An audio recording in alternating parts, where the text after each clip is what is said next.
My mind is set, my grind is set, my heart on ice cold. I'm only here to even the score. Whoa. My mind is set, my grind is set, my heart on ice cold. We're down right now, but did it before. Whoa.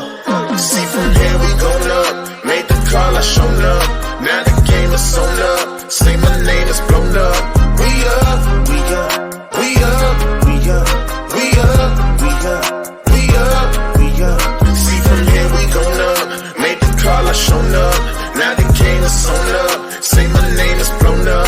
We up, we up, we up, we up, we up, we up, we up, we up. Hello, everyone, and welcome to another episode of the Knighted Ones podcast, episode number 45. That's 4-5. We are the only podcast that features a former UCF National Champion, a former UCF radio host, an ESPN analyst and hoops player, an infamous, yes, that's infamous, rapper, our resident influencer and IG star, shooting the breeze, talking UCF Sports. And remember to like and follow us on YouTube, IG, X, and every single podcast network that you can think of. As well, make sure that you're checking out the 70 plus teams and conferences on the College Huddle, which we are proudly a part of. And later on this week, you will see another episode that I was participating in with our friends from the Big 12, representing the Big 12, talking about Big 12 topics. So I'm excited for that one to drop. For this week's show, we've got a little bit of recruiting news. We got a few recruiting questions. We talk about the Big 12 Media Days in Las Vegas. We're talking a little bit about, what this was like for us. The Big 12, we've been in it for a year now. What are our favorite memories?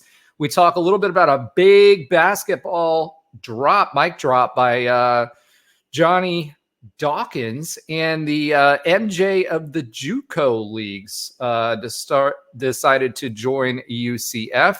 We'll recap our schedule as that matrix was announced, and we'll catch up on a few sports that Alan does not watch. So we've got most of the crew back this week. Unfortunately, we don't have Ben Stout, but for good reason. I want to give him a quick shout out. It is his birthday today, so July 1st. Happy birthday, great father, broadcast partner, podcast partner, and just all around good human being who will get those things off the top shelf at Publix. So without further ado, let me go ahead and bring in Nobra. Hey now. I love it, bro. You got this down packed now. What do you got going on? Is that like a cardigan or a Snuggie? What is that? It's blank. It's a blanket. Okay, so Nobra's either cold or sick. I don't know which, but he's not too cold to give us a hair flip. Go ahead, Nobra. There it is. All right. Next to the show, Alan Levin. We had a little conversation after his post-Europe hijinks, and he's gracing us with his presence again this week. Welcome back, Alan. How's it going? And I love the Michael Jordan of JuCo. It's still cracking me up. Yeah, we had a little conversation before the show started, and he's MJJ or JMJ if you want to go with that, because JuCo Michael Jordan. Big 12's about to find out. But hey, they effed around because this is a clean show. We're E for everyone, and they're about to find out. All right, next to the stage, we've got Trey Neal. What's up, Trey? Who's also got a blanket on. What is going on? Did I miss the memo on the blankets? Hey, man, only the cool kids know. Oh, is it cold in Miami? I mean, what's right. going on? The odd cold front has hit Miami, at least where I'm at. So it's like 6 degrees? Yeah. All right. Well, Nobra looks like an old Russian woman right now. I don't know what's going on with that blanket. All right. Without further ado, and without a blanket, last but not least, but always last, Josh Lazar.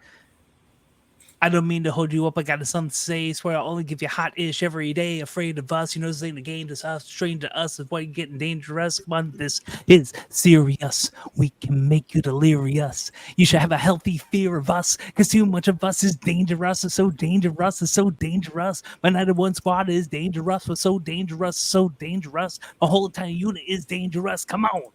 All right. I think that was one of my favorite ones you've done yet.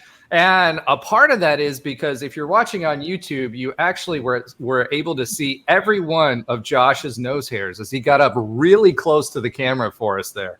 There it is. There it is. So I don't know if you guys wanted to see it, but you saw it anyway. But I'm glad we got most of the crew back. Josh was eating ice cream somewhere in the Midwest last week, so we missed him. So excited to have him back. We got lots of great things to talk about, including recruiting. And as you all know, Alan Levin is the recruiting ninja. So I'm just going to give that up to him. He's been anointed the recruiting ninja. Alan, why don't you take us through some of the recruiting information for this week? Yeah, back-to-back weeks with a 2025 verbal commit.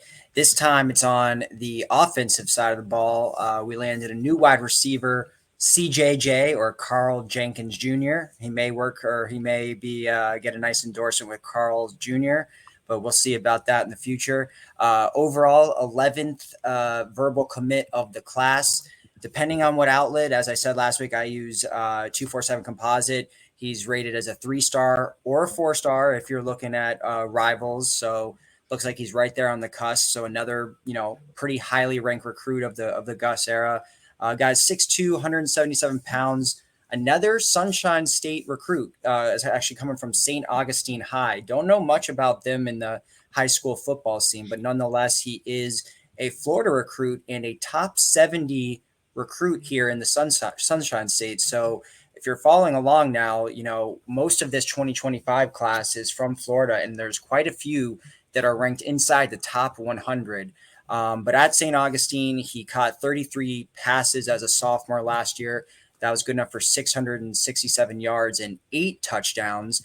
And he has 33 offers, 18 coming from the Power 4, 3 actually coming from the Big 12 with Kansas, Iowa State, and West Virginia. But he has some other fairly prominent offers, Texas A&M, Wisconsin, Miami. So we beat out quite a few schools for him. And Roger, I think you put here, stop panicking about recruits. I think Carl Jenkins is another good recruit, second receiver of the class, someone that's, fairly highly rated around the country, and continuing to, stay in state and get some really, really good recruits. I think we've wanted to build up our wide receiver recruiting now for a couple of years. It's been a little bit lackluster until that 24 class that just came in that had some stars like Richardson and a couple other guys. So I think that was a good pickup, as our wide receiver room is getting a little bit younger now, getting more athletic, and Jenkins now becomes the 11th verbal commit of the class. So hold on. You said Miami is a good offer? I thought we established they were a G5 offer last week when we were talking about Miami. But I do like to say when we beat out a quote unquote Power 4 Florida school, I think it's of note that we beat out Miami for a recruit, because as much as, we like to rag on them, their recruiting hasn't slept. I mean, they're at least rankings wise top 15 every single year. So I think that's a notable recruiting win. I'm not, on the field, I feel like we should beat them, but recruiting wise, I think that's a win. Yeah, I mean, 18 P4 offers. It's interesting that he had 3 Big 12 offers. I wasn't aware of that. Kansas, they're doing a lot better in football than what they have been, but I'm glad that we were able to beat them out. Iowa State, we got X from Iowa State back in the day. Interesting, another name is Wisconsin. So another recruiting battle with Wisconsin being involved. Remember last week we talked about someone we flipped from Wisconsin. So it's interesting to CJ Stroud. So it's interesting to me that that we're back in the day. It was like Georgia Tech. Maybe we were in the mix with. maybe Iowa State we were in the mix with for recruits, etc. And now we're talking about Texas A&M, Miami, and Wisconsin, just to name, those that you wrote on the notes. That's a meteoric switch. So he's got good size. 6'2", 177 pounds. Is funny because we were talking about Trey's truths when it comes to recruiting.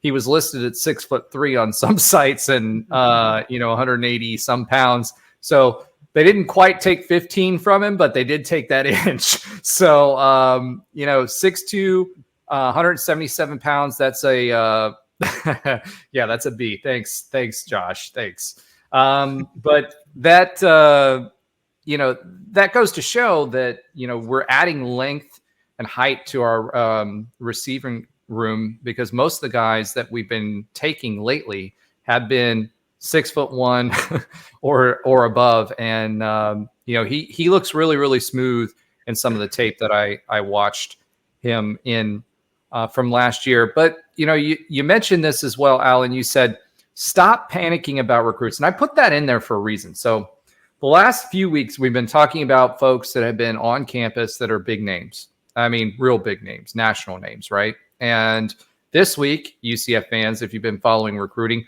some of those big names went elsewhere. Another one that we may expect going somewhere, or someone that I think is trending elsewhere, specifically to Mizzou, is Boggs.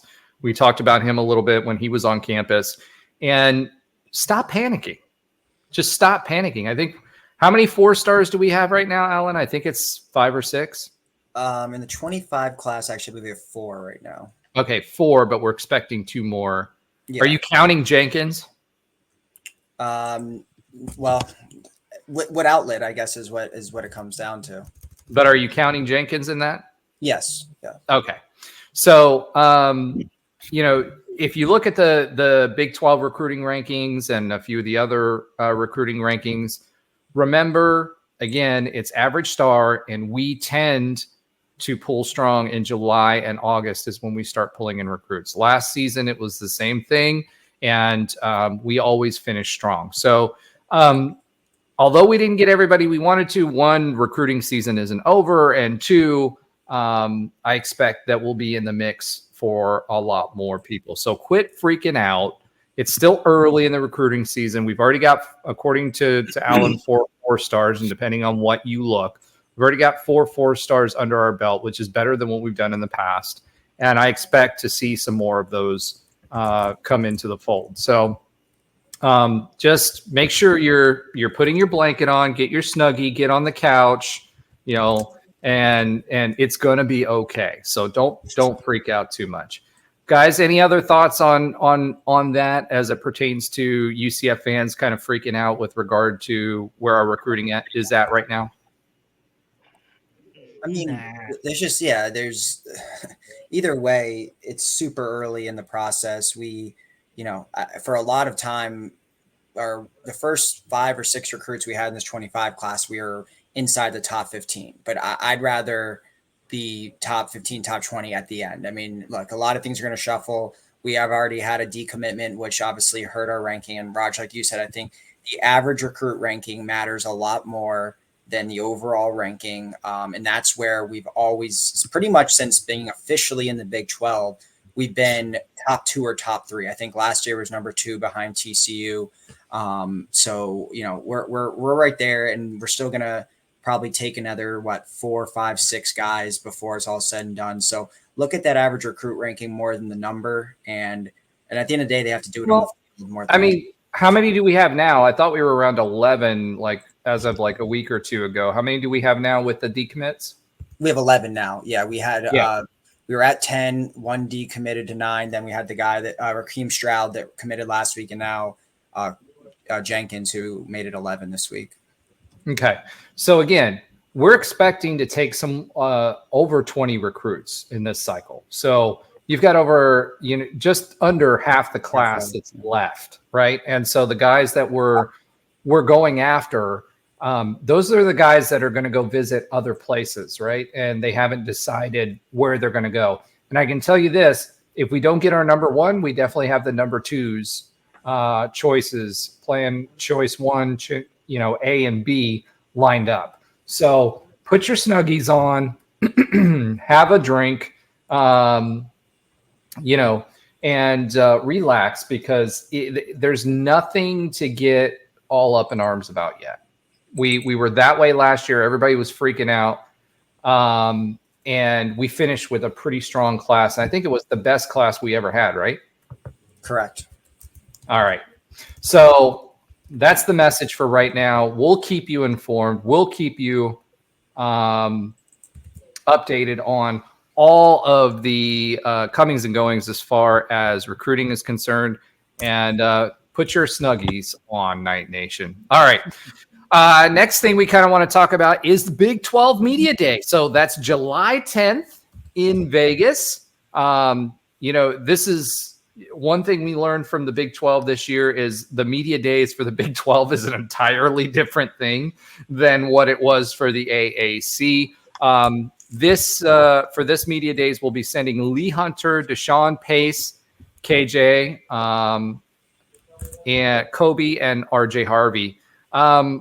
What do we think of these selections? Any surprises? We are one of the few teams that are actually sending 5 representatives as opposed to 4. Most are sending 4. And Cincinnati is sending a punter. So I don't know what that says about Cincinnati's season, but when you get to send Lee Hunter, and we've all seen his interviews, which have gotten better over the years, he just says what he wants. So that's going to be interesting to see. He doesn't say much, but what he says what he wants.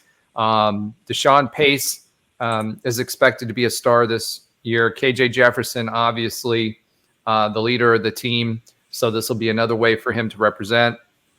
Kobe gets to come out of his shell a little bit and out of the shadow of Javon Baker.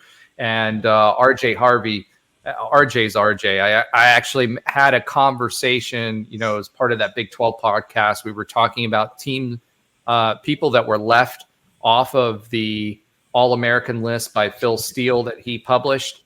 And RJ Harvey was my number one person that should have been on that list, either first team, second team, something. Yes, we've got some great running backs, but Kansas's running back over RJ Harvey, I'm sorry. I love Phil Steele. I've talked to him many times in interviews. He puts out a great product, but this was a miss. So what are you guys' thoughts on that? Well, who are just speaking to that, who were the running backs that were on the All-American list, if you pull that up? Probably Ollie Gordon and then Texas Tech's running back, I think. Yeah. Well, for the conference? I thought we were talking about conference. Right? Yeah. So Oh, Ollie Gordon and Texas Tech's running back, who was really good last year. Gotcha. Okay. So was RJ Harvey. I mean, no doubt. I mean, he averaged. He had over 1,400 yards last season. He averaged 6.2 per carry, and the year before that he was at 6.7 yards per carry. Any Power 5 league that you can average 6.2 yards per carry. I mean, Trey, you can speak to this probably better than anyone. You are a great back if you're averaging over 6 yards per carry. I mean, with his amount of carries too. It's not like he was getting 100, 50 carries a season or something like that. Right. Yeah, but you think about that. That's 2 rushes and you got a first down. I mean, that's against Power 5 competition, and we were against some pretty good defenses this year and still averaging that. And he was running out of steam towards the end of the year because he was being used as much as he was. I'm sorry, RJ Harvey should have been on that list. He got slept on for sure. And he's been slept on. I mean, there were some people middle of last season, and if you listen to the announcers, everybody in the sports media world is aware of RJ Harvey. He's just not getting, they were talking midseason about him potentially being a dark horse for the Heisman. He just is not getting the recognition that he deserves. I mean, that man go ahead. No, go ahead. Go ahead. I just pulled up the 1-on-1, and it says he was second team. He got second team. I was just looking at that. Yeah. It was Ollie Gordon, like you said, the kid from Texas Tech, and then the second team was RJ Harvey and Devin Neal. Yeah. And No, And- those are some good running backs, though. That's a really good group. So, well, I mean, Alan, in Slight. the meantime, do you mind pulling up Texas Tech's running backs numbers from last year? I mean, he ran all over us, that's for sure. But who didn't? They didn't have any receivers or a quarterback. I mean, so yeah, they kind of. Taj Brooks, They could have run all over us. He had. I mean, RJ had better. It depends on how you look at it, but he had 290 carries for 1,541 yards and 10 TDs, and he averaged 5.3 yards per carry. So a little bit more yards than RJ, but RJ had more touchdowns and he had a better yard per carry average. So, I mean, Taj Brooks was great. Don't get me wrong, but I think RJ probably. I think you could make a case that Ollie and RJ should have been the two first teamers. for sure. I definitely think that. I think it's more than a case. I think RJ Harvey deserved that. And you know what? Sorry, I think what you're thinking of where he didn't make either list was the conference itself came out with it. Like, Phil Steele's an independent media person. The actual Big 12 preseason all conference things that came out, it was Neil on Kansas and Ollie Gordon on Oklahoma State, and RJ didn't make it. It didn't even, I don't even think he did get an honorable mention was what he got. That's what it was, but he did not get first or second team. So Phil Steele honored him with that, but the actual conference rankings that came out did not give him first or second team. Yeah, and I'm sorry. I think he's a senior. Normally, they give a little bit of not leniency, but levity to seniors. And the numbers that he put up wasn't he like the leading or top 10 rusher in the country for most of last season? And then it kind of trailed off when we had to give him. He finished 10. Yeah, he finished, I think, number 9 or number 10 in the country as far as yards. And then he was top 10 in almost like every rushing category for the most part. So if you're in the top 10, which means, you've got the Big 10 that has however many teams they have now, 16, 18, whatever it is.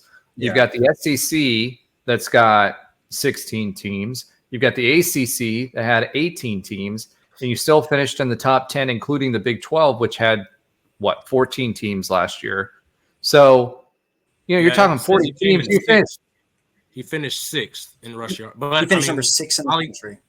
Ollie Gordon was number 1 and Taj Brook was number 4. So I think, it's splitting hairs. So it's just splitting hairs. Well, I'm going to split those hairs. Yards per carry. The yards per carry is a full yard almost more. So that tells you how many fewer carries he had and only 100 more yards by Taj. So it might be splitting hairs, but 5 in touchdowns.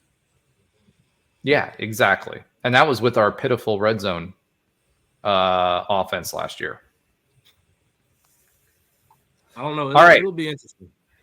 I think RJ. I think RJ puts him on him this year. I think RJ could have gone to the draft last year. Running backs obviously aren't drafted as high as they used to be, but I think that him coming back, we made it worth his while, and I think it will be worth his while from a draft stock perspective because I do think that RJ Harvey will be drafted next year, which is crazy because he came to us from Virginia as a quarterback. So, he looks like he's swole. He looks like he could be on like a Rocky movie or something, one of the villains on Rocky these days. But I think he was undervalued. One of the other things that was interesting to me is I saw another article recently where they were talking about the most impactful transfers that are coming in to the Big 12. We were the only team with 2 on there. So we had Penny on there, and then we had KJ Jefferson, right? So Penny Boone and then KJ Jefferson. I honestly, when you're talking about impactful, there was another quarterback on there. He came from Akron. I can't remember his name right now, but he actually visited with us. And for a minute there, after the Chanticleer's quarterback was on campus and we put the full court press on him, he was the next up, but then we got KJ Jefferson. So, he's now on another Big 12 team, which is, I think, Baylor. And the expectation is he's going to do well. But quarterback is the most impactful position on the field at any given point. And I truly think KJ is being a little overlooked by some of the national pundits based on Arkansas's performance last year. The fact that he was hurt and the fact that they had an atrocious offensive line. I think he's got a lot more help this year, and I really think that he has a good shot at being the most impactful transfer in the Big 12. And it's funny because I talked to the Kansas State guy today. He's like, you guys are my dark horse candidate. And he's like, I expect Kansas State versus UCF in Arlington, right? And then we talked to the OSU guy, and we're their dark horse candidate, right? And then I was talking to some of the other guys. So there's a lot of expectations, although the media is hyping up certain, quite frankly, player brands when you're looking at Colorado. I think KJ Jefferson is focused. I saw some images of him recently. He's way leaner than he was in the offseason. And I expect him to have a big impact this year and be the toast of the Big 12. And that's not just my black and gold glasses on. I think he's got running backs and an offensive line, and most importantly, wide receiver threats that he's going to be able to use that he did not have at Arkansas. He didn't have it. And it's funny because the guys, when I was talking on the Big 12, podcast, they're telling me, hey, look, Arkansas doesn't have near the talent last year that what UCF is going to put on the field. And that's not Big 12 bias. That's truth. Oh, yeah. I mean, I don't even think that's a question. We recruit. It's hard to recruit in Arkansas just because you're in the SEC. I mean, and this kind of goes to what we were talking about last week. Being in the SEC is great, but you're recruiting against juggernauts. Like, you can't. It's going to be hard to out-recruit Georgia. It's going to be hard to out-recruit Bama. It's hard to out-recruit Texas now. Like, it's going to be hard to do that. And Oklahoma, and Oklahoma, like, it's just the reality of it. It's hard. And even, for example, this is why being in Florida is to an advantage for us. Our high three-star, middling three-star players are significantly better than Arkansas's three-star players, just in skill-wise. We're a lot more talent. We have a lot more talent in Florida. So I think we always have that advantage, especially. But Trey, it just means more in the SEC. They should be able to scoop everybody from us. Nah, it means more for 3 or 4 of those teams. That's it. That's maybe 5 now. Maybe 5 now. Yeah, maybe 5. But I mean, Oklahoma's going to have to do something. It's going to be hard. Texas hasn't done anything in 10 years, and Oklahoma, I mean, they've consistently been good, but that's because of quarterbacks. But I actually read an article that was only published in Oklahoma. Believe it or not, Oklahoma can't afford to pay Brent Venables. What do you mean? So they're in worse financial shape than most. So you know how we've been talking about this this profit sharing thing that's coming down the pike for everybody, right?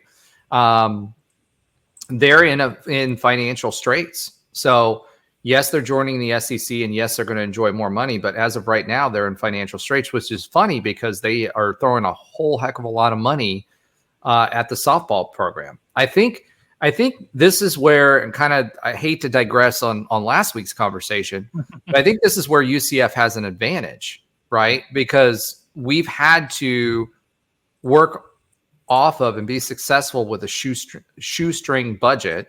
And a lot of these other teams, and you heard UNC's chancellor talk about this, they're getting hit with this and they don't have the money. They just don't. FSU was the same way. They were strapped for cash for their athletic department and were operating in the red as well. So I think we are well positioned to be successful, and we will only get more cash in the future. But you'd be surprised at how many of these athletic departments truly now, are they in the red, and can they dip into the university's money? In some cases, yes. In some cases, no. The endowments sometimes are earmarked for certain things and can only be used for certain things. So it'll be interesting to see how all of that shakes out long term. But some of these folks that are traditional blue bloods, they're even in financial straits when it comes to this. And the comment was, this was from the OSU guy. He's like, this article didn't make national news. He's like, there's a reason for that it didn't make national news. But Oklahoma's in a lot worse shape financially than most people thought. The other interesting thing is that the Big 12 obviously thinks enough about us that they put us and in the OU game as the programming for, I think, the last day of the Big 12 conference, including Oklahoma and Texas in there. They put Oklahoma and UCF, the game where we went down to the wire, and we're a 2-point conversion away from covering it, despite the terrible call there towards the end of the game by the refs. So it was horrendous. It really was. But that's okay. We're not dwelling on that. That's in the past. Oklahoma's moving on. We're moving on. But UCF, they're putting some respect on UCF, and I think even the networks are expecting big things out of UCF this year because of where they've placed us in the TV scheduling. So exciting stuff. I'm excited. And here's another thing. Deshaun Pace, look out for that name this year. We haven't talked too much about him. I think college football talked about him a little bit. He's going to be drafted. I don't know how high he's going to be drafted, but he's going to be drafted.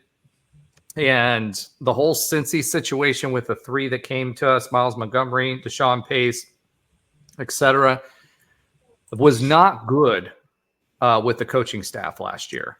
So he's going to be motivated. This is his last year. I expect Deshaun Pace to do some big things. So make sure you're looking out for him. And obviously, Gus Malzahn, this is a way for him to highlight Lee Hunter, Deshaun Pace, KJ, Kobe, and RJ, because those are the names that not necessarily Lee Hunter, although I think he will. I think he will declare for the draft this year. Yeah, those are the folks that you would expect to see drafted this year.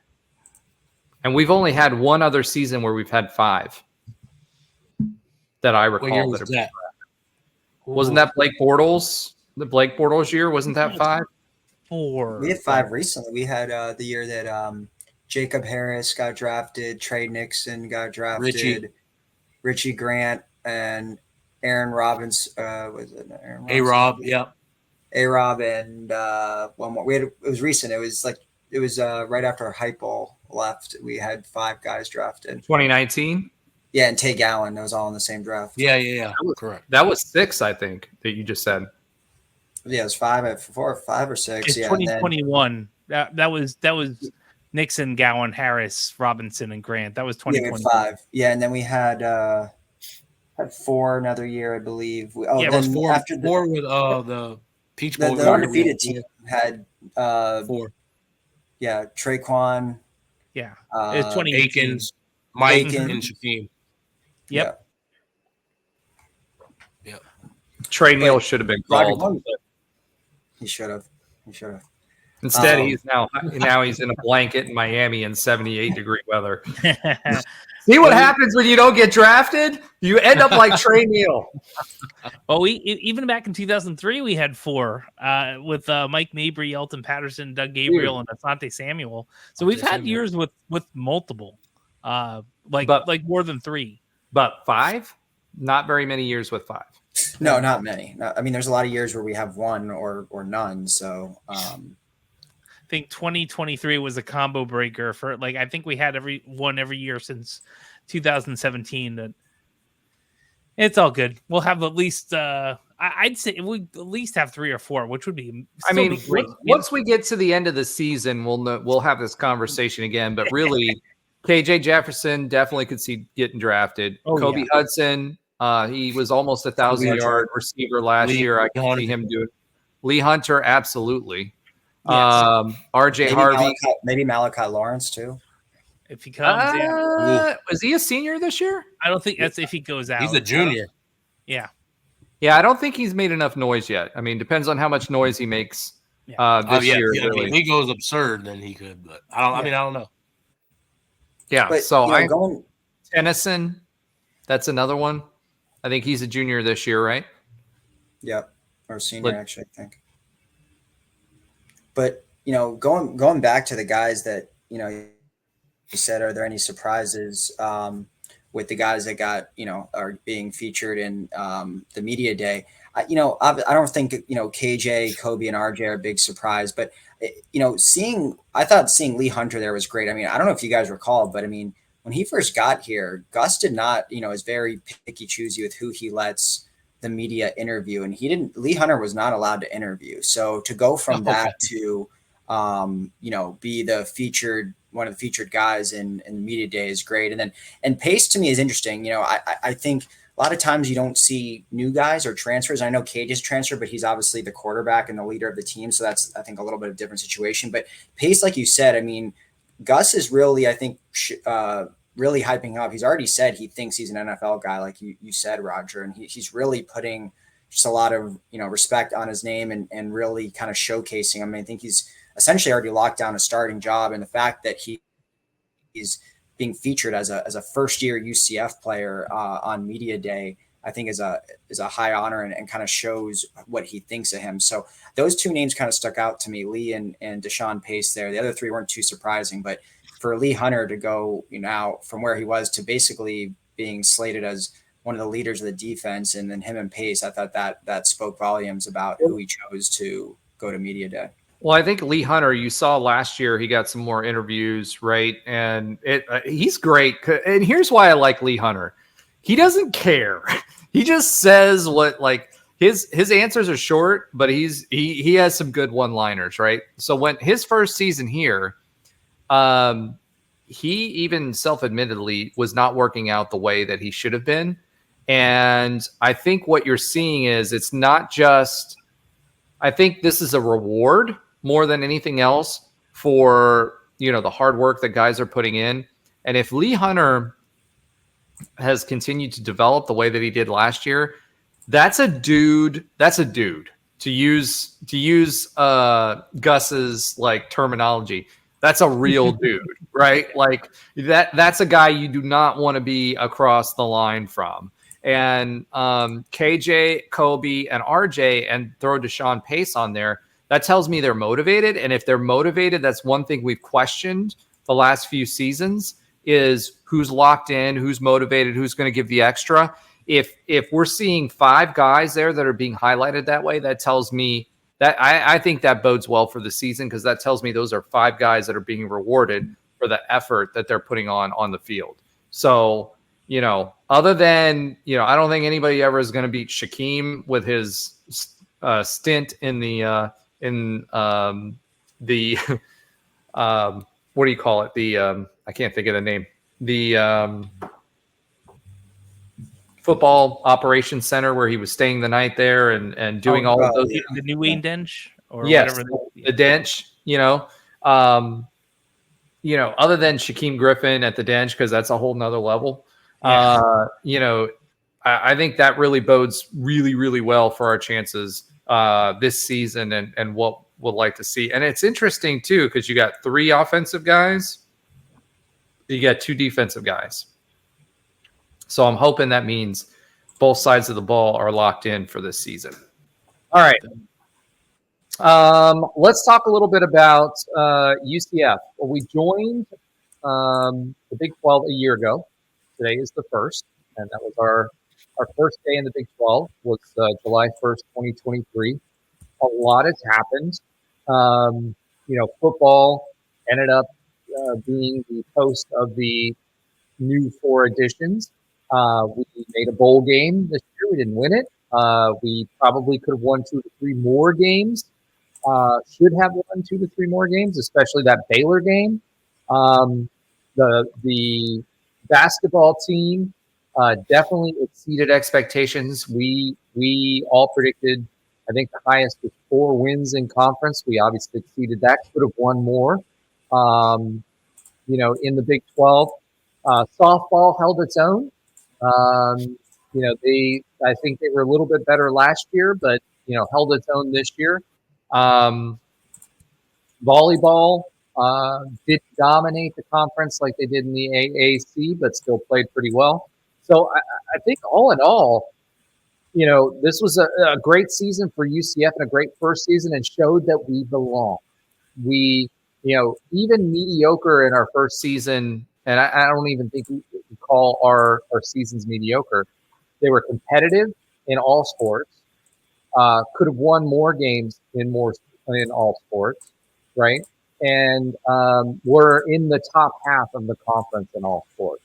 So I do think men's tennis played really, really well this year. I know these are sports that Alan doesn't care about, but men's tennis did really well. Women's golf did really, really well. The rowing team did really well. Our track team did really well.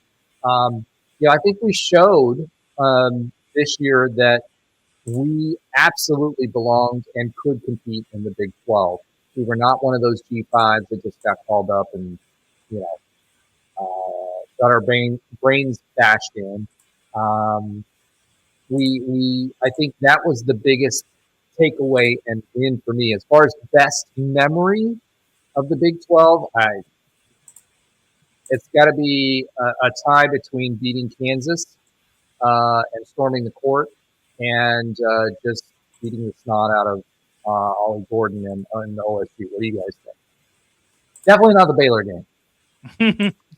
No. Yeah, I mean, those are probably it for me, for sure. I'd add, win or loss, I think just going to the environments of the game, I think there's a noticeable difference. I think we're going to see it a lot more now that we even have added a couple more teams, but I think just the difference in the atmosphere with just away teams, fans, they travel a lot better, in my opinion, than the AAC did. And I think that makes the games fun. That makes the environment fun. That's what makes the environment special, in my opinion. It's, how the atmosphere is. I even went to when UCF played Oklahoma, softball game. And it's like OU fans travel. Like all these teams travel, and they travel. They took up half the stands, and they have all these crazy chants. And I just always think that that's what makes it fun. That's what makes sporting events fun. As fun as it was to, beat ECU, 70-0 or games like that. I don't think the atmosphere was anything like that. And we've played in big atmospheres. I think that's what's always been the most fun for me. Is just as a guy that played, that's what you remember the most. You remember you don't really, you do remember the games you win, but you just remember the atmosphere. Like I couldn't tell you the atmosphere versus when we played Austin P. I remember the atmosphere of that conference championship game. I remember the atmosphere, the Peach Bowl. Those are the ones you want, and you get that a lot more often. You should remember that conference game. You got the winning interception. Come on now. I'm just speaking to like just the atmosphere, because those atmospheres are isolated, but in the Big 12, that's a lot more common. Like it's a lot more common where, you go to a Baylor game and they're not even that good. They still travel to see they still travel. That's what to me is the most fun part about, this step up that we've had in the Big 12. And I'm excited again to see more, because we were, like you said, we were a little mediocre as far as the performance. And you know how Night Nation is when we're winning. We can be insane. So I think that's going to be a lot more fun once we get to the future and start, winning a lot more games. Just ask a certain Cincy quarterback that described our atmosphere versus some of the other big names that they played. Exactly. And I think it's going to be fun going to, some of these other teams. I remember going to ECU, and it wasn't fun. Like it wasn't a crazy atmosphere. But I can't imagine going to Oklahoma for a regular season game. I can't imagine going to. Here's the thing, Trey. Going to Arizona State. ECU is a bad example, and here's why I say that. ECU, when we were in Conference USA and just moved up to the Big East, quote unquote, the AAC. ECU has a 50,000 person stadium, and they always filled it up. Like always filled it up. They were one of the premier atmospheres in the quote unquote G5. They were national championship contenders not too long ago. But that just goes to show and kind of proves my point with what I was saying before when it comes last week when we were talking about relevance, right? And people showing up with regard to relevance. ECU football has not done well recently, right? Yeah. And when they are relevant, which is most of their history, they filled their stadium. They were one of the few stadiums that you would have gone to in 2013, 2014 that had 50,000 fans legitimately in the stands and were nuts, like literally nuts. So I think ECU is a bad example. I think maybe SMU would be a better example because even not necessarily just isolating one. I guess I shouldn't use ECU. It's more so just the totality of the conference. I think all of these teams, Temple. Yeah, Temple. Yeah, Temple football. Yeah, exactly. But like it's just there's not going to be a lot of places, if any, we go to where they're not crazy about their sports. You know, it doesn't matter if they're basketball. Yeah, it doesn't matter if they're a good team. It doesn't matter if they're an average team. I think they care a lot about it. And again, that's what makes the environments fun. And I think that's what I'm more so was saying because, yeah, I think we made a lot of environments fun. I think when you are not literally us, but when you're the Beatles coming into town, you know, everybody wants to come see that, you know, no matter where they're at. You know, well, I don't think say literally us because that 2017, even the Maryland game, like I was at that game, right? And, you know, people were jumping up, like our sideline was lit. It was lit the entire time. People were on the benches jumping up and down, waving towels, whatever. Like we were lit. I was literally lit. We aren't talking about that. You know, on the Maryland game, we were lit. Yeah. And I think we were lit. Like that's what makes it special. You know, and when we were when we got the streak and we started getting ranked, every away game, besides Temple, all of those away games were packed. And it wasn't, I wouldn't even say it's because of the other team, because all the other teams weren't, you know, they weren't great, but it was because of us. I don't think that's exactly the case anymore. Now, yeah, we're still a big draw, but Oklahoma, well, I shouldn't even say them. You know, Utah will be a big draw. Colorado is going to be a big draw. When we go to TCU week 2, that stadium is going to be packed. Like, these are going to be big draw games, not only because of us in it, but because of the other teams that we're playing as well. And I think that's the difference for me. And I think that's what makes the environment, it takes it up another level. You know, I think that's what makes it. You talked about it last week, Roger. You would trade being a middling SEC team for the environment just because every Sunday or every Saturday you get to go to a game that's packed, that's meaningful. And we get to play in it because of that relevance. And I think that's what, at least for me, the Big 12, the noticeable difference that I've appreciated the most was just that relevance of each game is a good game. And then the fans are going to travel, which makes the environment awesome. 100% agree. Alan, what do you think? What's your favorite memory? It's tough for me, you know how we always joke about I don't care about any other sports besides football and basketball, but the Oklahoma State memory was awesome. Even, when I think at one point we went up 21-3, and I still was a little nervous about that game. But then when RJ Harvey broke off that 94-yard touchdown, that for me was probably the highlight of the season.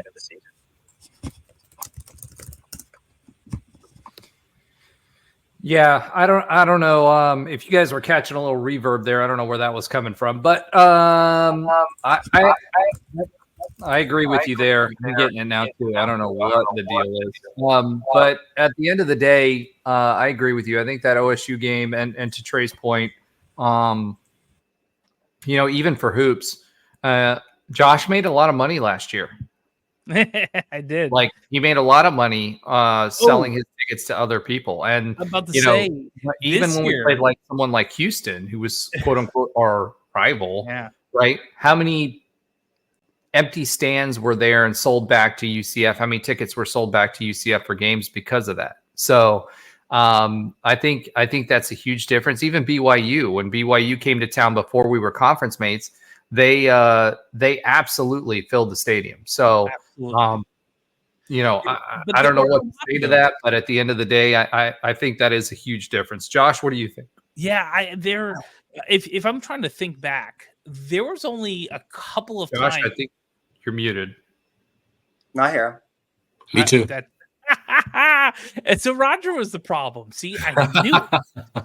I like the Nobro in the background. He's not muted. So there's only a couple of things that at times I can remember deeply that the stadium was packed and there was a good amount of fans in where we this is pre-Citrus Bowl or after Citrus Bowl.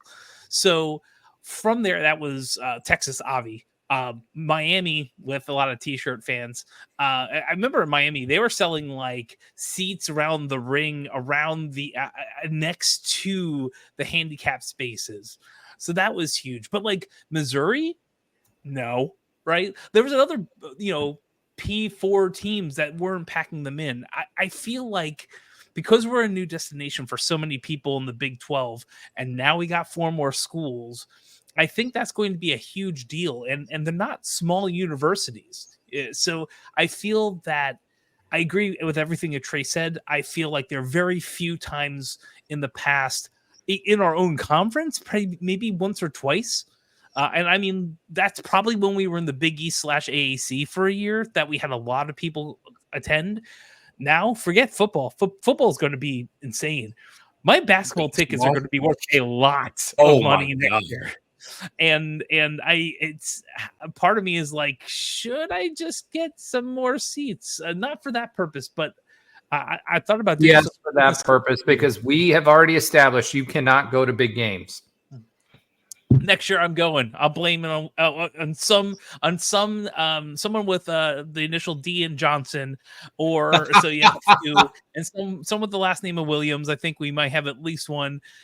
It's not going to be my fault, and honestly, I'm going to take a pass on any losses while I'm in attendance, while they're taking a month or so to gel with like 2 original OGs, maybe one Hendricks who's going to be a walk-on to save a scholarship space, and like 450 new other people. So, but yeah, it's exciting. Like if all right, real quick, favorite moment, Josh, 1 sentence.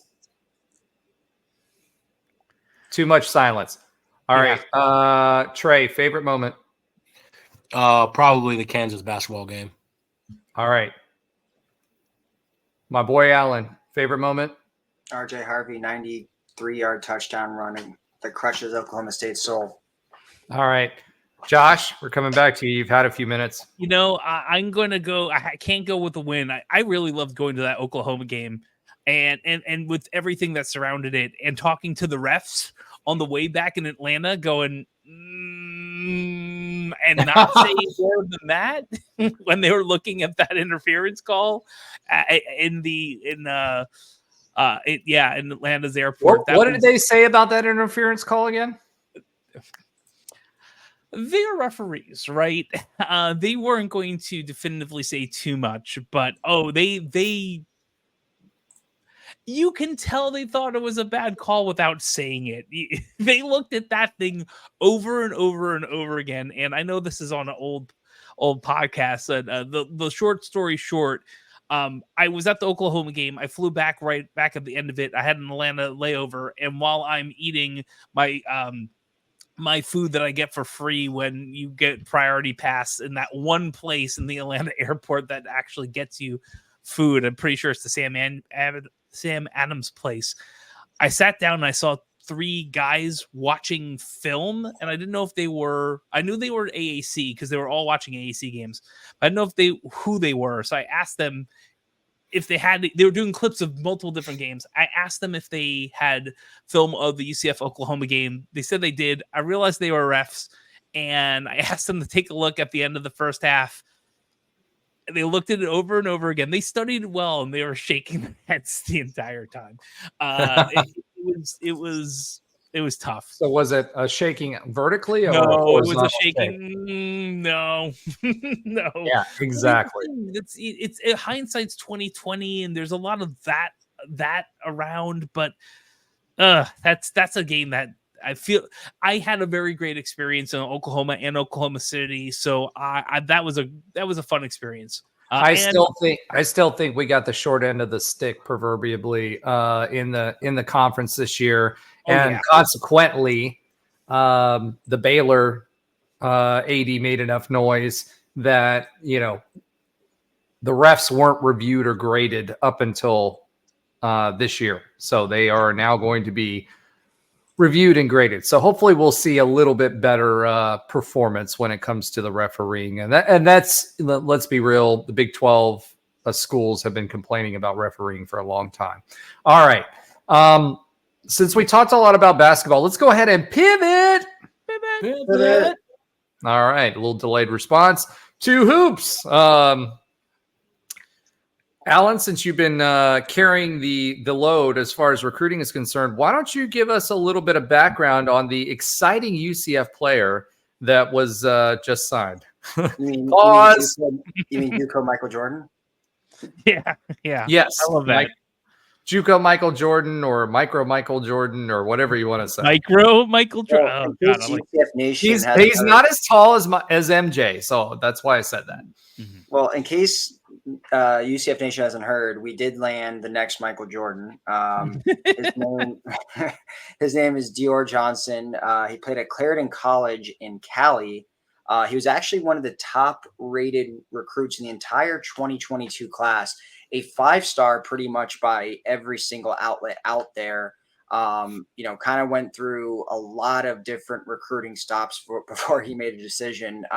Originally, he committed to Syracuse, obviously a great basketball program, before decommitting to commit to Oregon, before decommitting again, and finally committing to Pitt, where he signed his national letter of intent, but unfortunately did get in some sort of legal trouble and then had to go the JuCo route, which ended him up at Clarendon College, where last year he was a superstar by every metric, which is why we're calling him the next Michael Jordan. He averaged 30 points, 6 assists, 5.5 rebounds, while shooting 52% from the field and 42% from beyond the arc. So he had an outstanding season for Clarendon. And then he took it even a notch higher in the JuCo playoffs, where he averaged 45 points per game. So I guess this guy is just an offensive superstar, albeit in a I guess a lesser kind of league with JuCo. But this is a guy that was really, really heavily recruited, obviously in high school, had an offer from pretty much every major basketball program around the country before ultimately ending up at Pitt, and then not ending up at Pitt.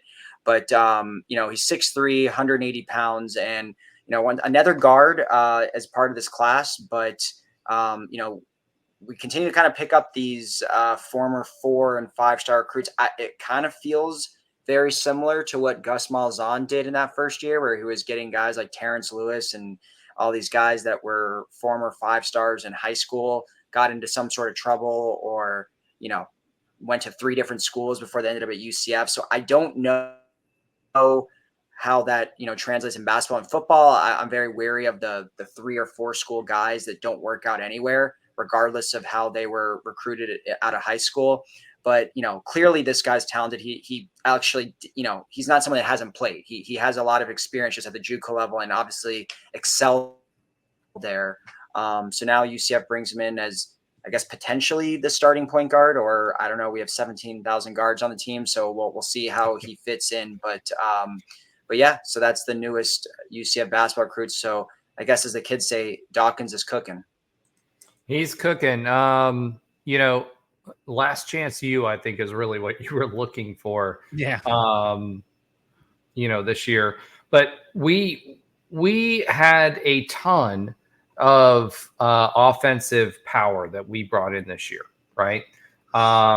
So that really is the key and the foundation for what we were bringing. And again, we talked a little bit with Ben before the show, and I talked about this on the Big 12 podcast. We are really going the guard slash 3/4 route, right? So kind of like what Houston did with getting guys that can score, But also, we can rotate. And when you do that when you're expecting to play a press. We saw a lot more press last year.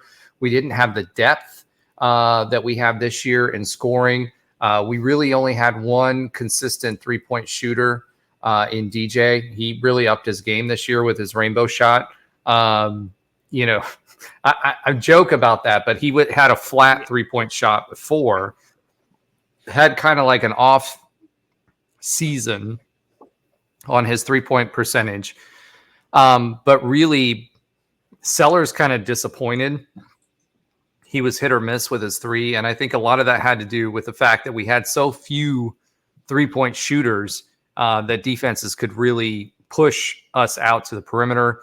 And we threw up a lot of three-pointers that we just, quite frankly, missed. So Dawkins this year brought in a lot of guys that were in the 35 to 40% three-point range, have some length so that they can play multiple positions. And, I feel like there's going to be a lot of substitutions this year. I think there's going to be a lot of press defense. I think Dawkins said from the very beginning that that's what he wanted to do was press. You got enough scorers that are fast and nimble. I think what Sampson has shown with 6 players, let alone the ability to do it with 10, that you can win games by having guys that can shoot, that can score, that are nimble, and can play defense and press defense specifically for turnovers to speed people up. Because what they did successfully, including against us, is we played close games, and then we got into a place where they got in a run and we couldn't match the run because our shooters weren't what we needed them to be offensively. And they used the defense to get into those runs and then, continued to be good offensively. So if we can do something similar, I do have a lot of confidence in Johnny Dawkins to be able to set up a defense with these guys. If they can be half the defense that we were last year, with regard to turnover ratio and press defense, then you've got you're always going to have 4 really good offensive threats on the floor, and you're going to have the 7-footer 5-star in the paint, and one backup that's 7-footer as well. That's a 7-footer as well. And the thing about I'm talking about TM. The big thing about TM is he doesn't play like a traditional 5.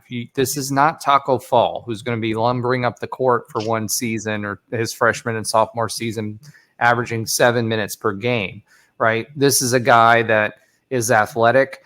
He's got really good moves. He can dribble the ball, although I don't want our 5 dribbling the ball too much. But if we can get those shooters shooting, then that creates a lot of ISO situations for our 5.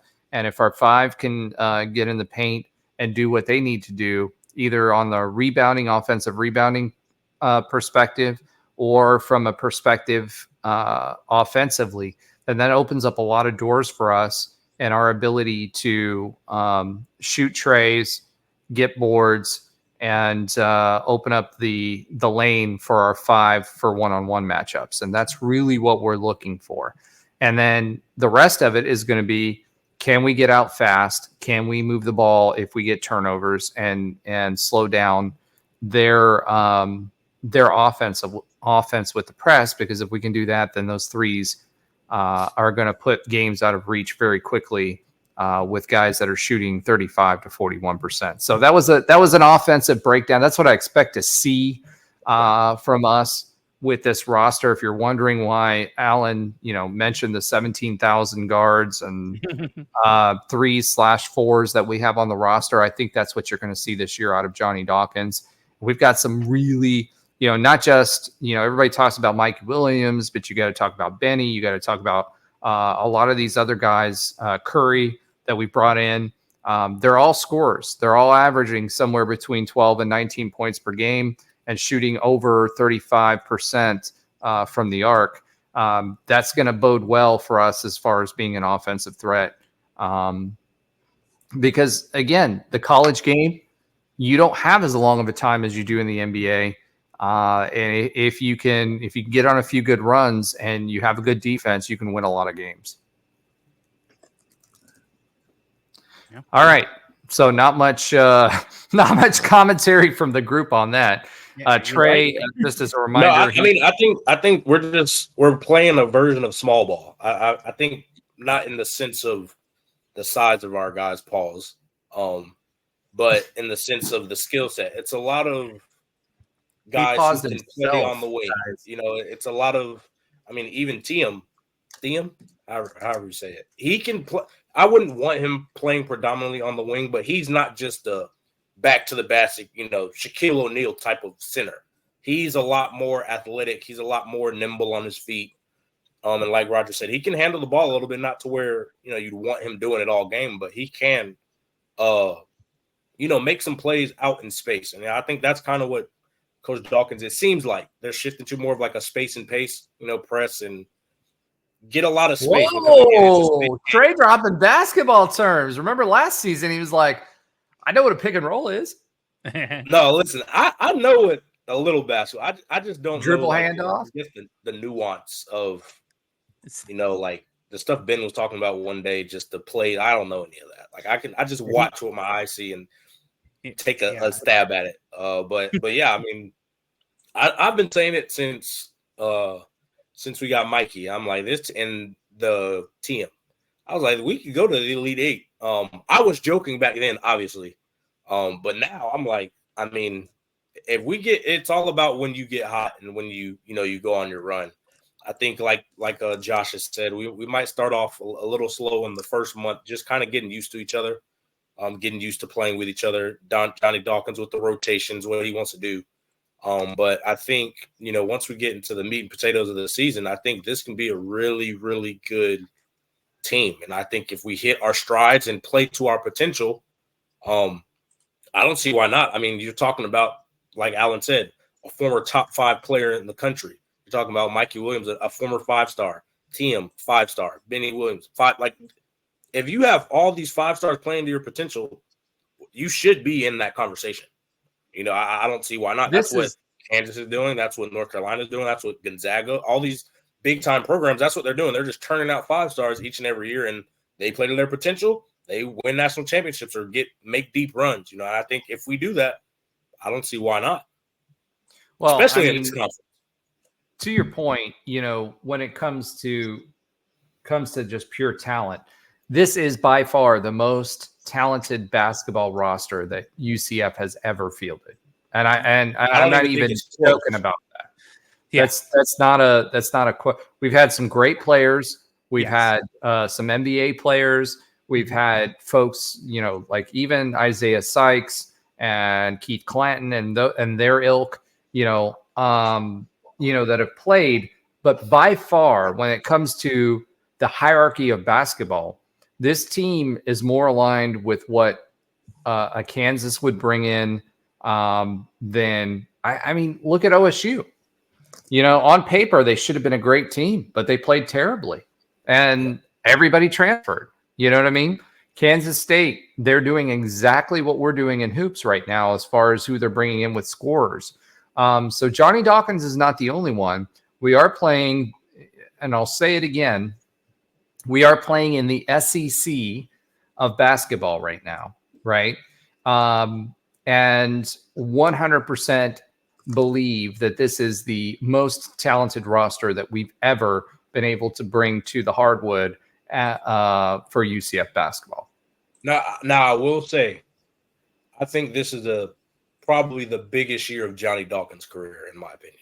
If 100%. He has all of this talent, and Alan was talking about it before, but it's just like, maybe we make an Elite Eight NIT run.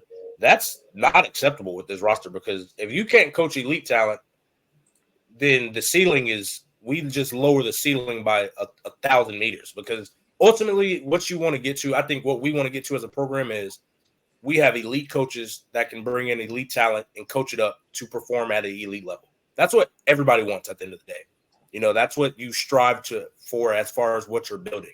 If we get an elite talent, but we can't churn it out and perform, then I can tell you now, we're not looking at the talent this year. It's not going to be, you don't have enough talent. The talent speaks for itself. I think that's a little bit when we talk about, with Gus, the roster is not the issue anymore. So we expect results. The results will be, you have to perform with this team. You have the roster. If you get any better, you're talking about, again, just 5 stars all over the place. So I think it's a big year for him. And I'm interested to see, because I think Johnny's a good coach. I don't think he's ever had this kind of talent. So I'm interested to see, hey, if we can get these kind of talent players in there, we might be able to be a powerhouse type of team. We just have to get the talent in. But if you can't do it, we might have to find somebody that can. Well, what I will say with this is, as UCF basketball fans, whatever you decide to do, make sure that you are waiting until January to kind of make a decision on what this team's going to be, right? Because there's going to be a lot of movement in the roster. As Johnny kind of figures out who should be starting, who should be playing in what situations, etc. That's going to happen, over a lot of different roster looks over the non-con schedule until we get, into January. So we're going to know who this team's going to be in January. So don't jump to any conclusions. And I know as UCF fans, we never do that, right? Ever.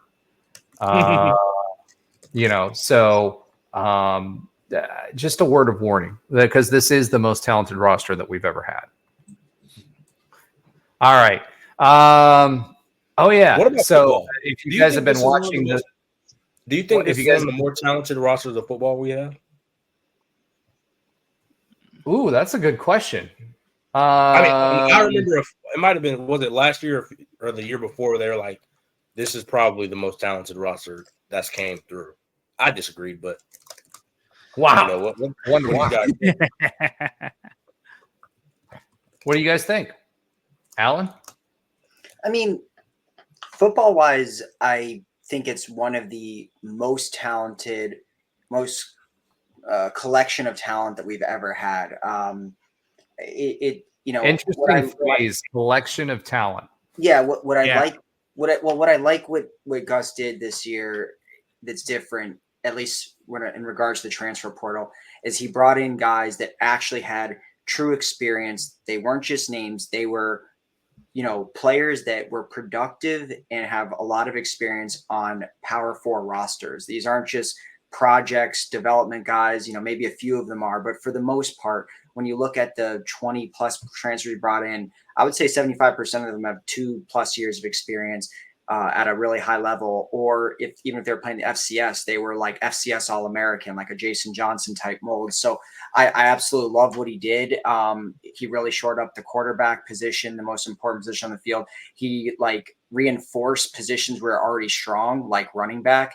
And I really think he did a good job of filling all the voids we had. We knew we had a void at wide receiver. We knew we had a void at linebacker, at DB, and he really brought in multiple players.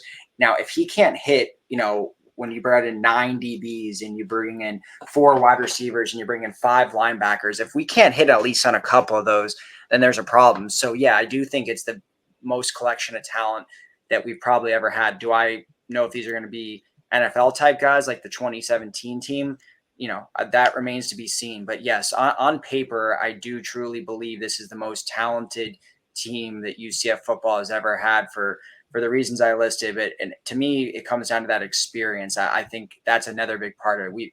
In the portal, he's done that before where he's got a couple experienced guys, but really almost every single transfer has, 2 or 3 years under their belt. And I think that to me is extremely important. It's just going to be, can they be cohesive? Can they gel? And there's, obviously other factors, a lot of new coaches and stuff like that, a lot of pieces to put together. But so that's why I say the biggest collection of talent. These aren't guys that have been playing together as brothers for years, like, some of those Frost teams or whatever. But this is the biggest collection of talent, in my opinion. Yeah, and that's what I was going to say. So if you're talking about the best team, I really do think the 2017 team and even the 2018 team are probably the best cohesive teams that we've had and might eventually be the best cohesive teams we have in the future because of the way things have changed. So I agree with Alan. This is definitely the best collection of talent, but I bet Trey would think the 2017 team might beat the pants off of them, perhaps. Wow. Okay. That is a bold statement there, Trey. What do you think about that? Oh no, I always, I mean, I to this day think that's the most talented just collection of guys. Mostly because, and it's hard comparing it to now because some of the guys that we see, they don't necessarily play here. You know, we might see this talent shown elsewhere. And I think that's huge. I think we're a guy like, you know, you talk 2017, you look at the two deep roster of that team, you're talking about not only there were guys ahead of them that were really good, but they also in their own right, you know, a year, 2 years, 3 years later became all conference type of players, you know, and I think that's where people don't understand that kind of talent because they just couldn't play. And we put so many, you know, packages and selection. I mean, people forget, they remember Marlon Williams, you know, 2017, but they really remember him more so for his, you know, his breakout year. I think it was 2021, 2020, one of those years. But Marlon was a beast. It's hard to get the ball when you have Traquan Smith, NFL guy, Jordan Akins, NFL guy, you know, Adrian Killens, Otis. Marlon's problem at the NFL level was speed. He had the body, he had the catch radius. Yeah. He could body defenders. He's like once he got the ball, he could run guys over. Yeah. You know, I was really, really rooting for him because I think he could have been a very special player at the NFL level. Yeah. He just even you know, a guy like Jacob Harris, who just has an amazing year his last year, he was on our roster. He was on running routes at scout team, and he was hard to guard because he's just a freak show athlete. He's 6'5", you know, 220 running 4.3, 4.4. You can't teach that. But we were just so deep at the position, they didn't really need him. And I think, you know, when I look back at now, that's what I say. And of course I played in it, so I might have a bias to it. But I mean, and that was really just the offense. You talk about the defensive guys. I mean, we were turning out, a lot of those guys played in the NFL, played in the UFL or USFL, whatever it is now. And they were really good. We have a lot of great cup winners. Yeah, they were. Yeah, CFL. Like they were really, really, really good players, all conference level players, like first team all conference players. So I mean, I'm gonna have a bias. But again, I always think when the games got big, we always showed up. You know, and I think that's where I always, you know, it separates. You know, I think you can have all the talent in the world, but when it's time to make plays, you have to make the plays. It doesn't matter about if you're, you know, it wasn't just one. That's the thing about that, you know, is it never was just one player. It wasn't just Mackenzie Milton would make plays. You know, the receivers would make plays. The running backs would make plays. The tight end, it was everybody. Like the defense would make plays when we needed it, right? That was the thing, is those key moment plays, and that's why we won a lot of those close games. Yeah, and I think, I mean, unless they just come out and they just blow the doors off of teams, which, I mean, it's possible if they're, you know, as advertised what they say, I think it's going to be hard to beat that team. But again, we have to see it on the field first. Well, I don't think we're going to blow the doors off of anybody, to be frank. I mean, we playing, if we're a super talented team, we could. I don't think there's really holes in this roster. But I think people undervalue what the Big 12 is, because the SEC has built up its brand on Georgia and Alabama for so long that I don't think that they value what the Big 12 brings to the table. The reason there's not a dominant team is because they're all good, right? Oh yeah, and they're all pretty close. So the only bad part to that argument is TCU. And TCU made the playoff and got absolutely embarrassed. You know what I mean? That's the first time and the only time that I remember a Big 12 team being embarrassed. And, you know, I think the narrative would be a lot different had TCU made it closer. Even if they just put up a fight, it would have been a lot. I don't know what happened with TCU that year, but you know, it just you don't ever want to pinpoint it on one game, because they still, I mean, they blew the doors off of a Michigan team that, I mean, a few years later won the national championship, and that was pretty much the same kind of core of guys they had. They just got older. But college football is recency bias. Yep, and It sucks, but it is. At the end of the day, it's all about who wins. That's what matters at the end of the day. That's how sadly teams judge how good of a team are you. How many games did you win? We don't, because or everybody's how good of a conference you are too. Yeah, but I mean, but even you could say the Big Ten they weren't the strongest conference last year. I think it was Ohio State and Michigan. That was really the two teams. Well, it's Ohio State, Michigan, and Penn State every year. Wisconsin every once in a while throws some bows, right? Mm-hmm. But they don't win the Big Ten championship. It's the same way with the SEC, right? It's either going to be Georgia or Alabama. Now it'll be interesting to see what happens with Bama now that they have under a new coaching staff, right? They don't have Nick Saban anymore. They don't have the recruiting advantage. They didn't have as good an NIL as people think because they had Nick Saban. So what happens when Nick Saban gets replaced? That's a brand name. There's a reason they paid that man $12 million a year and gave him a free house and gave him a bigger house because he wasn't happy with the 6,000 square foot mansion in Alabama. You know what I mean? There's a reason they did that. And that was because Nick Saban was Alabama football. What happens to Alabama football once Nick Saban goes away? You had Bear Bryant, then you had a bunch of mediocre years. In fact, we, to this day, have given them their worst homecoming loss that they've ever scored the most points against Alabama on a homecoming game of any other team in the history of Alabama, which is a long time. You know what I mean? So what becomes of Alabama afterwards? I think Georgia picks up the mantle. I don't know how well Georgia's going to do, but who else is going to pop up there? I mean, you've got Texas now. I don't think Texas is going to do it. Oklahoma's been doing really well for a long time because they've been QBU. What happens after? They were really more attached with their head coach too. Like the reason they became QBU was because of Lincoln Riley. And once he left, I mean, what's Oklahoma? Not to be a diss to him, but Lincoln Riley. Well, what is Oklahoma? They had everything. They had everything that they could handle with UCF in the Big 12. Yep. But that's power football. That's playing power football. You don't get any off weeks, right? Yep. Any given team can win.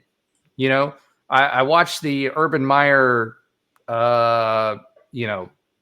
whatever ESPN 30 by 30 documentary, whatever, right? That dude was, no matter what you think about the Florida Gators, it was all about putting them through their paces till they got to the point where they were mentally prepared to win over a long period of time. And even then, the season before they won the championship, they were favored and then they had a letdown. It's not going to be easy if you're playing in power football. And the Big 12, I think, gets overlooked because the teams are so good that they beat each other up. There's no clear-cut winner. That's it's a double-edged sword in a sense. It's all these teams are so good and they're all so close together that they beat each other up. But it'll be, you see the one game, like the national championship game with TCU, and they're like, oh, that conference can't be that good if this is the best they're trotting out, and I think that's where you kind of lose the luster, which it's biased, but that's just how it works, sadly. But yeah, I mean, it'll be interesting. I think, all right. Really, so we went from hoops back to football. Let's go ahead and pivot. All right. So the Big 12 released its schedule matrix, and this is for hoops, for the season this year. Alan, do you want to tell us a little bit about our home and away schedule for the Big 12 this year? Yeah, sure. So, obviously with the amount of teams in the conference now, they had to kind of make a logical, matrix here. So we obviously have the new teams coming in from the corner four in the West with Arizona State, Utah. The corner four, isn't it always the four corners? I've never heard it called the corner four. You just coined something. All right, I'm calling it the corner four. Yeah. But the home schedule is BYU, Cincy, Houston, Kansas State and Utah. The away schedule, we got to go pretty far: Arizona, Arizona State, Baylor, and Texas Tech, and West Virginia. Then we have a 1-1 or home and away, whatever you want to call it, with Colorado. Get to play Kansas again at home, so look out for that game. Iowa State, Oklahoma State, and TCU completes that. So pretty well rounded, I would say, as far as home and away, and get some good ones there at home. Yeah, I mean, for me, the big thing is getting Kansas home and away again, right? I think that's huge. Our away games, they aren't that bad. Home games against BYU, which had a great team last year. They obviously made it, did well in the Big 12. Didn't get as far as I thought they would get in the NCAA tournament. But Cincy, they're gonna be hard nosed. Houston's always a tough fight. We get them at home. We don't have to go away. It's tough to win at their arena. KSU, Kansas State is going to be built a lot like us. So for this upcoming season, so I'm glad we get them at home. Utah, they've got pretty good basketball, but I don't know if they're, relative to Big 12 basketball, how they're going to do. So that one's going to be interesting. Away, Arizona, ASU, Baylor, Texas Tech, Arizona and ASU. I mean, Arizona is known for basketball, right? So we'll see how that goes. It is a storied arena in basketball history, so that'll be a fun game to go visit. Home and away, Colorado, Kansas, obviously that's a big win. Iowa State, they always play hard-nosed basketball. That's going to be a good game. OSU, we'll see how they do retooled. They got rid of their coach. They replaced, we were talking about it today, everyone but one starter. And TCU plays tough basketball as well. So it'll be really interesting. But I like seeing Kansas and Iowa State at home. OSU we've played a lot of recently. TCU, I like to see them at home. Obviously, I'd like to see of the away games. I'm good with what we have at home and the home and away. I think that's a pretty good schedule for UCF fans. I don't have any complaints about that. What do you guys think? I mean, it's an exciting schedule. I mean, when you compare it to the American, I mean, obviously it's, well, all this stuff. That goes without saying.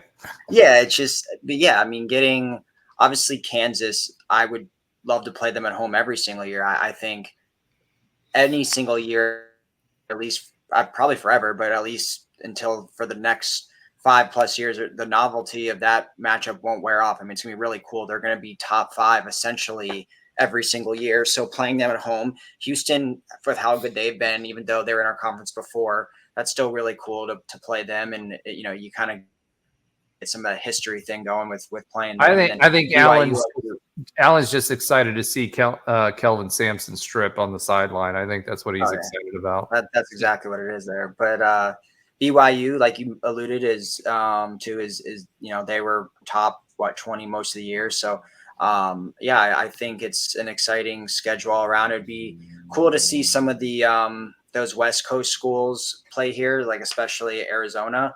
But I don't know, we're kind of getting that more in football this year. So I think overall it's an exciting schedule and it's going to be super challenging again. Bro, okay, breaking news for us because we're recording right now. How the heck did we lose to Uruguay? We did? Oh, wow. 1-0. Happen. USA soccer sucks. I mean, I assume it does right now. I mean, we've got good players. The management sucks, but okay. I mean, sorry. I assume that was going to happen after we got a red card, at 13 minutes in on that game when against a ref that is known to be very prolific with throwing out red cards.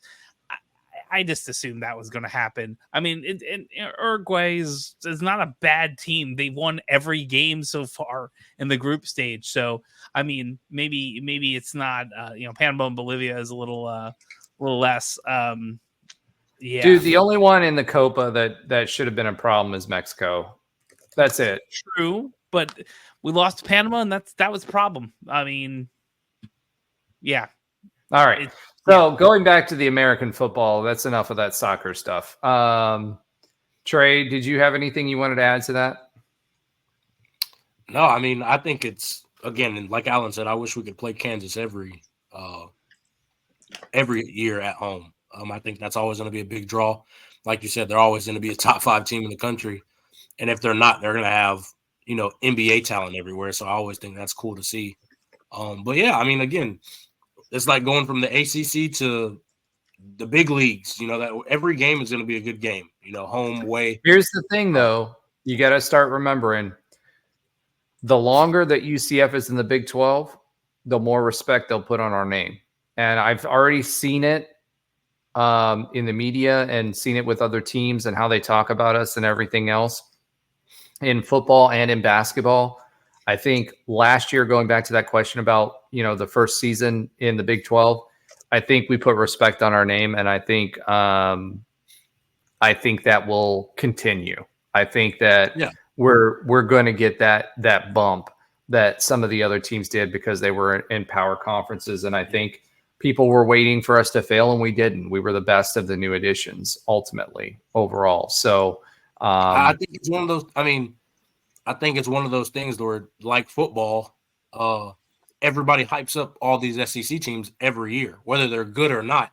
Just the fact of them being in that conference, you get a natural boost. And I think being in the Big 12, playing competitive like we did last year with a couple of marquee wins, you're going to get a boost. Whether you continue to keep getting that boost and continue to keep performing, that's going to be up to the guys that play.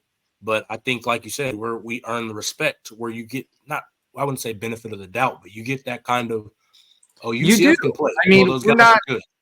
We don't have to go perfect in the regular season to be able to get an NCAA bid.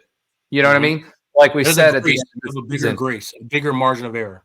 We're going to be in the conversation for a lot longer, which makes basketball a whole heck of a lot more fun because we don't have to be perfect. So, all right, Alan, do you have an oxymoronic stat of the week for us this week?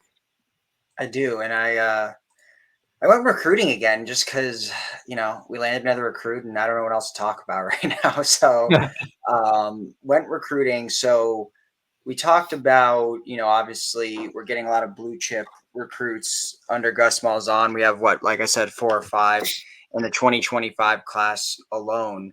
So I found kind of 2 interesting things. I went as far back as 2002, which was pretty much as far back as Rivals would take me on the website there.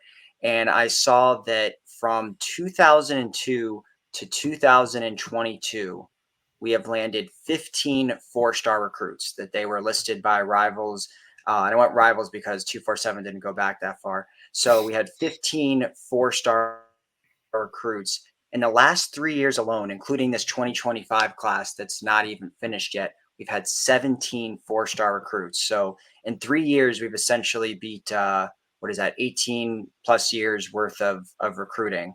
And then I also looked at the number of top 15 recruits at any given position. So top 15 linebacker, top 15 wide receiver, whatever it is.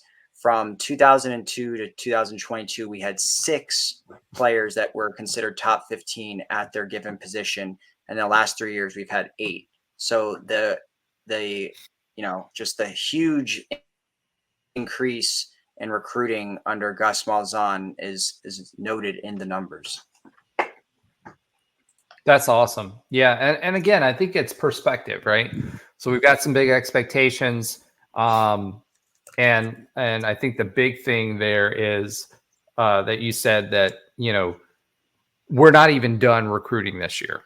So I'd like for you to circle back to that after the recruiting season is over. All right, Josh, Do you have a sometimes funny fact of the week for us? And I'm going to put one in the scrolling banner while you're doing your little segment here. Doing my little segment, really great. So this is, remember, it's only been a couple weeks. I apologize. I'm going to be in and out in the podcast for the next month or so. But this is kind of like the boring fact of the week, right? We were talking about. Oh my gosh, we're back to this again. Yeah, kind of boring, but actually, this maybe not so much. Up to you to decide. True or false? The reflecting pond was in the original master plan for the UCF campus. True or false? False. I'm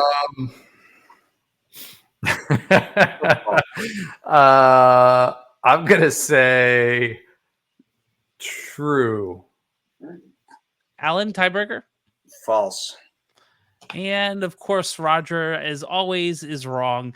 What's interesting? I know that. I figured it was a trick question anyway, but I just remember it was the reflecting pond was on there very early on when we opened. That part is probably true, but it was not in the master plan. And two things. One other note: reflecting pond, not reflection pond or reflecting pool. There are a lot of people who still think it's the reflection pond, but it's reflecting pond. So basically, it was not a part of the master plan. It was an afterthought by President Milliken as a solution to a terrain problem in that area. A dried up pond existed, and it became a muddy pit several feet deep when it rained. So they thought, you know what? Let's make a reflecting pond out of it, and it is now iconic part of our campus. All right, so it was actually built to add on to that in 1968 when they added the library, and was not completed until 1970. And we did not start doing our Spirit Splash until what year? Ooh, well, it has to be before 97. I can tell you that. I thought it was something like 96 or mid 90s. So I'll go 95. All right, Alan, what do you think? I go 99. All right, Trey, who actually participated in said Spirit. 96. All right. So I don't know if Josh was dawdling to make sure he had the opportunity to look it up, but it was 1995 was the first year of Spirit Splash. So congratulations, Josh. You you won the Rogers Sometimes Funny Fact of the Week. Well, I knew it was new when I did it in 97, but I didn't know how new it was. So I was giving it a little bit of precedent. Yeah. So it took from 1970 to 1995. So 25 years for someone to figure out, hey, it's a great idea for homecoming to go run into the reflecting pond. I think sometime around like the 90s, not the 90s, sometime in like the 80s or 90s, the bottom of the reflecting pond was gray, and someone had the bright idea to paint it blue. I know that was a part of that mix too. I'm like, why would you ever make that gray? It makes no sense. Did they throw ducks way back when? No. No. I would say no. I don't remember. I remember something being thrown at me in the early 2000s. So I think it happened to happen sometime that sometime along that time. What was I being think it thrown happened at while you? I was in school. What was being thrown at you? Oh, ducks. Something was being thrown at me. I remember. Well, I'll tell you when. Hold on. 1997 was the first duck throw. Oh, it was the first year. So, okay. So I always remembered stuff being thrown at my head because that's when I was a freshman. I will tell you that I lost flip-flops in the reflecting pond. I got sick every single time I went into the reflecting pond for homecoming. What kind of sick are we talking, Josh? Oh, cold and the ick. Anyone who's been in the reflecting pond probably in the last 15, 20 years has probably had some of the ick that's been in the reflecting pond homecoming part. Yeah, I do like that a lot. I don't think I'd do it now. I thought about like, traipsing my feet into the back and letting the horde come in and Do you know how it started? Do you know how it started? No, I was there, but no, I don't. No, well, not the duck part, but the spirit splash. I don't. So in 1995, the student body president was at the homecoming and was pushed into the reflecting pond, and everybody just kind of ran in afterwards. So that's how Spirit Splash started. That sounds like the 90s to me. I'm gonna blame Greek life. I don't know if it was actually a Greek person that pushed them, but it sounds like something they would do. Probably. All right. So Trey, for next week, your homework assignment, if you choose to accept it, your best Spirit Splash story as a football player. Now, I imagine your 2015 and 2016 Spirit Splashes weren't as exciting as your 2017 Spirit Splash. 16 was pretty fun. 15 wasn't. I mean, people came just to do the Spirit Splash, but that was it. Yeah. Yes. Josh's segment has turned officially into a student re-education. Wait till we talk about Wild Pizza, but that was actually before my time, so I can't have too much. All right. So Trey's got homework for next week. We will start our re-education segment back for the football season. Last but not least, Josh, what is your quick update on other UCF sports that Alan does not watch? Hey, I'm going to take over for a second and go one step back, and then I'm going to talk about all the sports Roger does. Oh, my goodness. Is this Josh's version of one more thing? Is that what's happening? Look, even over a season. So I'm going to try something. We talk about student re-education. On the UCF campus, the FTU insignia is currently still located in 2 locations at UCF. Let's see. Is this like hidden Mickeys? Kind of, sort of. One's more obvious than the other. Anyone who's listening to the podcast or on YouTube, send us a link in the comments where you think the 2 locations are of the FTU symbols. One really should be easy. One is a little bit harder, and we'll go from there. So that's the last one more thing. But what Alan doesn't listen to or watch is definitely women's track and field. He's not a fan. So he might be, I don't know. But when we tried to do the show notes, they weren't in there. Renaya Jones, Ashira Collins, and Kaya Williams all were trying out to be on the USA Women's Olympic team. Unfortunately, they all did not make it, but this is what they did do, which is still amazing. Renaya Jones placed 10th in the women's 100-meter hurdles. Ashira Collins placed 9th in women's triple jump, and Kaya Williams placed 23rd in women's 400 meters. And that's still some serious and amazing work, because they got to the trials. Some people don't even get that far. So congrats to all the women who participated in that, and I wish them the best. I think I know Renaya and Ashira are gone. I'm not 100% certain on Kaya if they're seniors, but I wish them the best in whatever their future endeavors are. And I missed the scroll, so it better be something good. Oh, it was definitely something good. Okay. Alan is not Title IX approved. That's what we've come up with for this segment. Alan is so good, but you have to have some fun. I get made fun of all the time on the show. Yeah, we will have to check with our administrators to see if Alan will continue on the show, because he's not Title IX approved. All jokes aside, Alan, glad that you're back again this week after Europe. All right, so that was a heck of a show. We shared a little bit about our Big 12 memories, although we kind of went around the block and got down to one sentence. I'm looking forward to Trey's homework for next week. Just thank you everybody for listening. We've picked up more followers again, month over month. We appreciate the support. We welcome your input. Make sure that you're checking out the College Huddle. We're here for you. So, let us know what you want to hear. Let us know how we want to turn up the volume on the quality of the product that we're bringing to you. We appreciate you, listening to us every week. and the feedback. We get a lot of feedback outside of the comments. Make sure you send the comments in there as well. And remember to like, subscribe, and from the other podcast, Grind. Go Knights and Charge on. Oh, look at that. But Trey's frozen.